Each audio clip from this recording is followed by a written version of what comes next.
राज्यातील शेतकऱ्यांसाठी आज दिवसभरातील अतिशय महत्त्वाच्या झटपट ठळक बातम्या व शेतकऱ्यांसाठी अत्यंत महत्त्वाची अपडेट आहे। फक्त आता व्हिडिओला शेवटपर्यंत पाहत चला। चॅनलवरती जर नवीन आलेला असाल तर आता चॅनलला देखील नक्की सबस्क्राइब करून घ्या।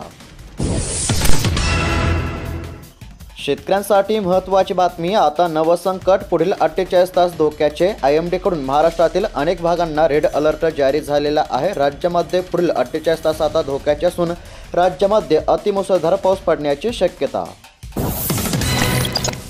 राज्यामध्ये खरीप पिकांच्या 8% पेरण्या पूर्ण। अतिपावसामुळे 14 जिल्ह्यातील पेरण्या खोळंबल्या। राज्यामध्ये खरीप हंगामातील पिकांच्या पेरण्यांना अतिपावसाचा मोठा तडाखा बसला असल्याचे चित्र।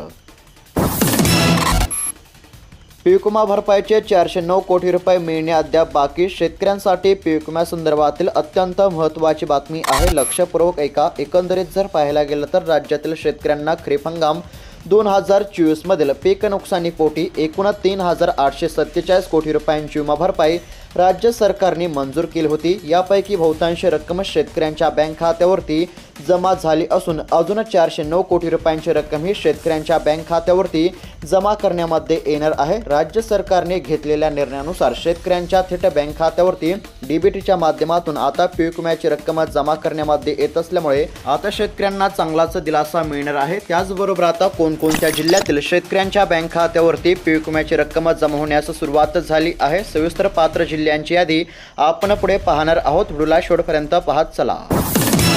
शेतकऱ्यांसाठी खुशखबर। धानाच्या बोनसचे 213 कोटी 12 लाख रुपये आले। जिल्हा पणन कार्यालयाकडे रक्कम जमा। लवकरच पात्र लाभार्थ्यांच्या खात्यावर। कोल्हापूर जिल्ह्यातील चित्र। धान उत्पादक शेतकऱ्यांना चांगलाच दिलासा।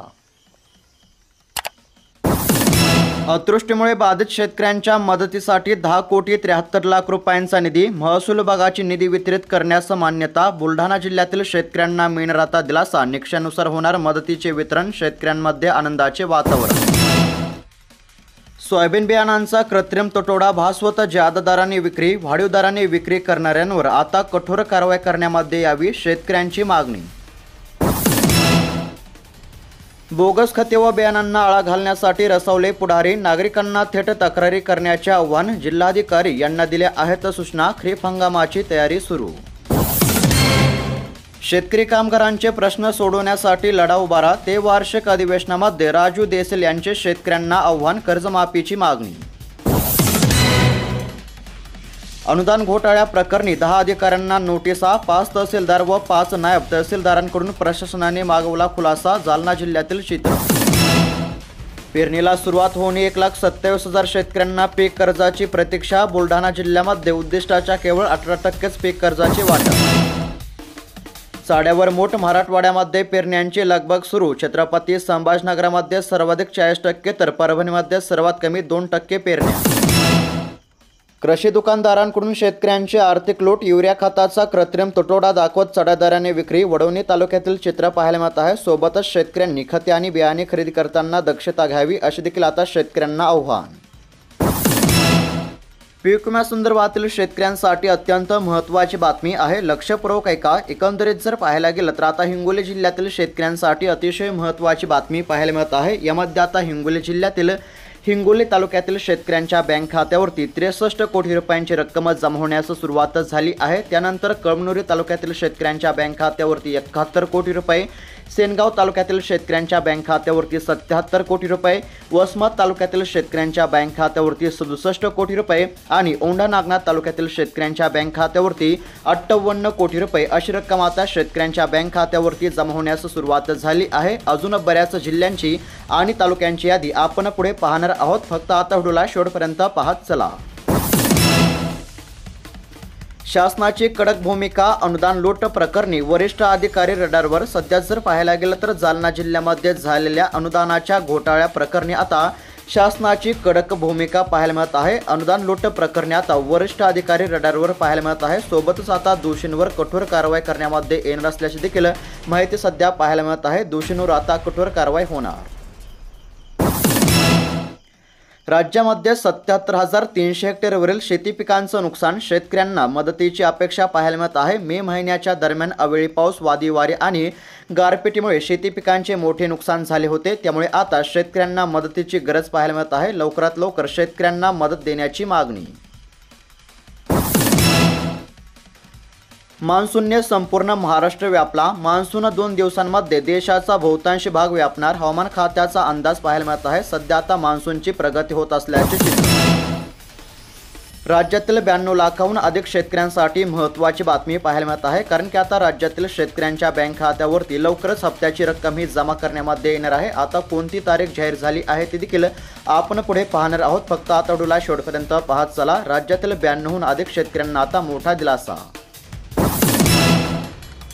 जालना जिल्ह्यातील शेतकऱ्यांसाठी अत्यंत महत्त्वाची बातमी। अजून बऱ्याच जिल्ह्यांची म्हणजेच की पीक विम्यासाठी पात्र असलेल्या अजून बऱ्याच जिल्ह्यांची यादी आपण पुढे पाहणार आहोत। फक्त आता व्हिडिओला शेवटपर्यंत पाहत चला।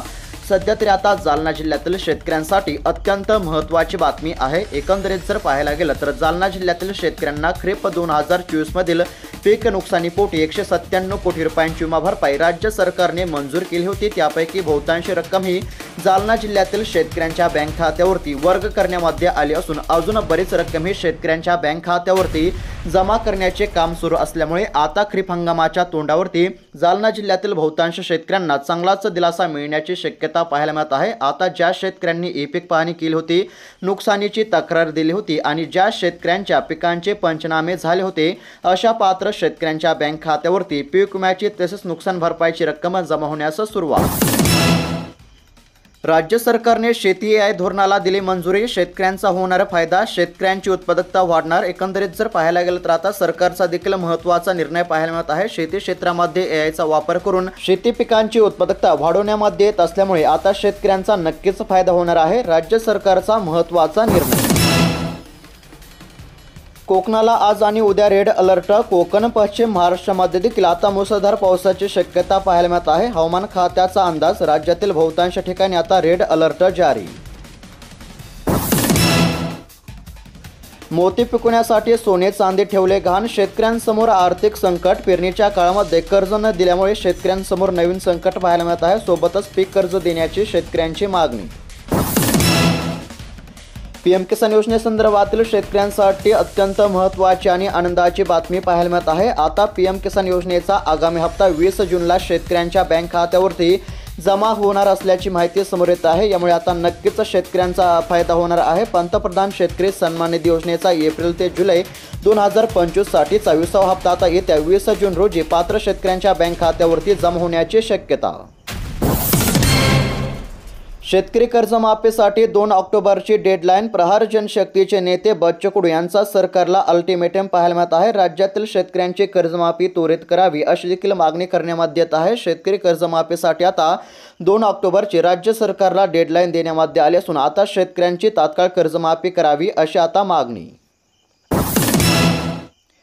अहिल्यानगर जिल्ह्यातील शेतकऱ्यांसाठी आता अत्यंत महत्त्वाची बातमी पाहायला मिळत आहे। शेतकरी मित्रांनो, तुमचा जिल्हा कोणता आहे कमेंटच्या माध्यमातून आम्हाला नक्की कळवा, कारण की आता राज्य सरकारने घेतलेल्या निर्णयानुसार थेट डेबिटच्या माध्यमातून शेतकऱ्यांच्या बँक खात्यावरती आता रक्कम जमा करण्यामध्ये येणार आहे। यामध्ये आता अहिल्यानगर देखील जिल्ह्याचा समावेश पाहायला मिळत आहे। एकंदरीत जर पाहायला गेलं तर राज्य सरकारने अहिल्यानगर जिल्ह्यातील शेतकऱ्यांसाठी 141 कोटी रुपयांचा निधी मंजूर केला होता। यापैकी 94 कोटी रुपये शेतकऱ्यांच्या बँक खात्यावरती जमा झाले असून उरलेले 47 कोटी रुपये शेतकऱ्यांच्या बँक खात्यावरती जमा करण्याचे काम सुरू असल्यामुळे आता अहिल्यानगर जिल्ह्यातील शेतकऱ्यांना मिळणार दिलासा।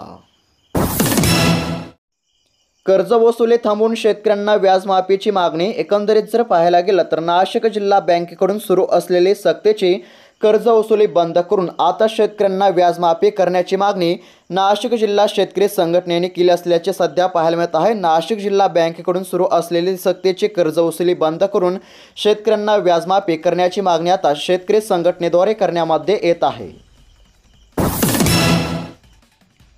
फळ पीक विमा योजनेमध्ये बदल करावा। अवेळी गारपीट, अतिवृष्टी आणि हवामान बदलामुळे फळ पिकांचे मोठ्या प्रमाणात नुकसान होत आहे, परंतु सध्याच्या विमा योजनेतील कालमर्यादित अटीमुळे शेतकरी लाभापासून वंचित राहत असल्यामुळे फळ पीक विमा योजनेमध्ये बदल करण्याची शेतकऱ्यांची मागणी। पीक विम्यासंदर्भातील शेतकऱ्यांसाठी अत्यंत महत्त्वाची बातमी। आता अमरावती जिल्ह्यातील शेतकऱ्यांसाठी महत्त्वाची बातमी पाहायला मिळत आहे। स्थानिक नैसर्गिक आपत्ती या ट्रिगर अंतर्गत 50 कोटी रुपये, काढणी पश्चात नुकसान भरपाई या ट्रिगर अंतर्गत 10 कोटी रुपये आणि पीक कापणी प्रयोग या ट्रिगर अंतर्गत 19 लाख रुपये म्हणजेच की साधारणपणे अमरावती जिल्ह्यातील शेतकऱ्यांना राज्य सरकारने 60 कोटी रुपयांचा निधी मंजूर केला होता आणि ही रक्कम शेतकऱ्यांच्या बँक खात्यावरती जमा करण्याचे काम सुरू असल्यामुळे आता अमरावती जिल्ह्यातील पात्र शेतकऱ्यांना चांगलाच दिलासा मिळत आहे। म्हणजेच की ज्या शेतकऱ्यांनी नुकसान भरपाईची पीक पाहणी केली होती, क्लेम केला होता, तक्रार केली होती, सोबतच ज्या शेतकऱ्यांच्या नुकसानीचे पंचनामे झाले होते अशा शेतकऱ्यांच्या बँक खात्यावरती रक्कम जमा होत आहे। मान्सूनने बहुतांश महाराष्ट्र व्यापला। नैऋत्य मोसमी वाऱ्यांनी तब्बल 3 आठवड्यांची विश्रांती घेतल्यानंतर आता पुढील प्रवास पुन्हा सुरू केला असून आता मान्सूनने बहुतांश महाराष्ट्र व्यापला असल्याचे सध्या पाहायला मिळत आहे। बार्शीमध्ये 27.55% झाली पेरणी। तुरीबरोबर सोयाबीन उडदाला शेतकऱ्यांची पसंती पाहायला मिळत आहे। यंदाच्या खरीप हंगामामध्ये पाऊस शेतकऱ्यांची पाठ सोडण्यास तयार नाही असे देखील सध्या पाहायला मिळत आहे। सध्या तरी आता पेरणीची शेतकऱ्यांची लगबग सुरू। कर्जमाफीकडे दुर्लक्ष होत असल्यामुळे शेतकरी संघटनेचे कार्यकर्ते आक्रमक। सरकारने निवडणुकीच्या काळामध्ये दिलेले संपूर्ण कर्जमाफीचे आश्वासन पाळले जात नसल्यामुळे शेतकऱ्यांकडील कर्जाची वसुली केली जात असल्यामुळे आता शेतकरी संघटनेचे कार्यकर्ते आक्रमक झाले असून आता शेतकऱ्यांची त्वरित कर्जमाफी करावी अशी आता मागणी करण्यामध्ये येत आहे। अन्यथा आता आंदोलन करण्याचा देखील राज्य सरकारला इशारा। कांद्याच्या दरामध्ये चढ उतार, मका स्थिर, मिरचीचे दर तेजीमध्ये तर दोडका महागला। सध्या जर पाहायला गेलं तर आता कांद्याच्या दरामध्ये सध्या चढ उतार पाहायला मिळत आहे। सोबत मक्याचे दर सध्या स्थिर असून मिरचीच्या दरामध्ये काहीशी तेजी पाहायला मिळत आहे। सोबतच दोडका देखील आता महागला असल्याचे सध्या पाहायला मिळत आहे। कांद्याच्या दरामध्ये चढ उतार कायम। कृत्रिम टंचाई अनलिंकिंग करणाऱ्यांवर कठोर कारवाई करा, धनंजय मुंडे यांच्या कृषी अधिकाऱ्यांना सूचना पाहायला मिळत आहेत। सध्या जर पाहायला गेलं तर आता शेतकऱ्यांची देखील पेरणीची लगबग सुरू असून कृत्रिम टंचाई अनलिंकिंग करणाऱ्यांवर आता कठोर कारवाई करण्यामध्ये येणाऱ्या सूचना। डिजिटल कृषी पायाभूत सुविधांसाठी 6000 कोटी रुपये पीएम किसान पीक विमा किसान क्रेडिट कार्ड आयडीशी जोडण्यामध्ये येणार आहे। केंद्र सरकारने डिजिटल शेती मिशन अंतर्गत ॲग्रिस्टॅगच्या अंमलबजावणीसाठी 6000 कोटी रुपयांचा निधी आता मंजूर केला आहे। याचा नक्कीच आता शेतकऱ्यांना देखील फायदा होणार आहे। तर शेतकरी मित्रांनो, बऱ्याच जिल्ह्यांची अपडेट आपण पाहिली आहे। सोबतच अजून बऱ्याच जिल्ह्यांची म्हणजेच की पीक विमा संदर्भातील अपडेट आपण उद्याच्या व्हिडिओमध्ये पाहणार आहोत। त्यासाठी फक्त आता खाली दिलेल्या पांढऱ्या कलरच्या सबस्क्राइब बटनला क्लिक करून या चॅनलला नक्की सबस्क्राइब करा, जेणेकरून कोणती अतिशय महत्त्वाची अपडेट आली की सर्वात अगोदर तुम्हाला या चॅनलवरती पाहायला मिळणार आहे। सोबतच तुमचा जिल्हा तालुका कमेंटच्या माध्यमातून नक्की कळवा। भेटूयात पुढील व्हिडिओमध्ये। धन्यवाद।